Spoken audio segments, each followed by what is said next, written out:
Hi, I'm Max Gray with 20 Woodwork. We recently made this honeycomb board, and we did it with Upstart Epoxy and their color creator. You can get a bundle on their website to do the same thing, and in this video we'll show you how we did it. First, we took our board over to the CNC and carved out our honeycomb pattern.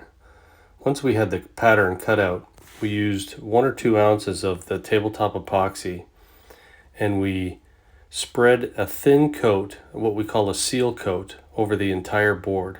The goal here is to make sure that you get in all the little nooks and crannies, all the little voids that you created with the carve out, and seal it so that we have to spend a lot less time dealing with bubbles when we do our fill coat. You'll see us do this seal coat in a couple different steps, and we think it makes a big difference in the overall finish of the board. Now we're ready for the color fill. We mix a total of 16 fluid ounces of the epoxy, give it a good mix, and then we add our color. In this case, we use the Color Creator Gold Metallic.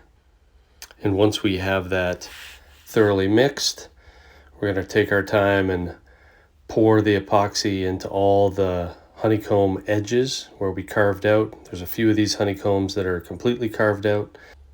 And we make sure that we go just proud of the top surface to make sure it's completely full. We then watch it for a few minutes and hit it with a little bit of heat just to remove any bubbles that might appear. Once it's fully cured, we do a little bit of sanding, and then we do the final board cutout before we do our finish sanding. The finish sanding, we go through 3 grits, 120, 220, and 360. I do the edges by hand, and we do a little bit of a water pop in between and let that dry just to raise the grain a little bit to get a really smooth finish. Then we go on and do a second seal coat. And this time we're again using just a little bit of the epoxy and brushing it on real thin along the top and the edges. Once that's done and cured, we tape off the back, use an X-Acto knife to follow the edge of the hexagon cutout, and then we're ready for our flood coat. We mix enough of the tabletop epoxy to do a 1/8 inch thick layer. We spread it around, making sure we get an even coverage, and let it drip right over the edges, covering all those sides. Then we watch it for a minute and apply a little heat where we see any bubbles.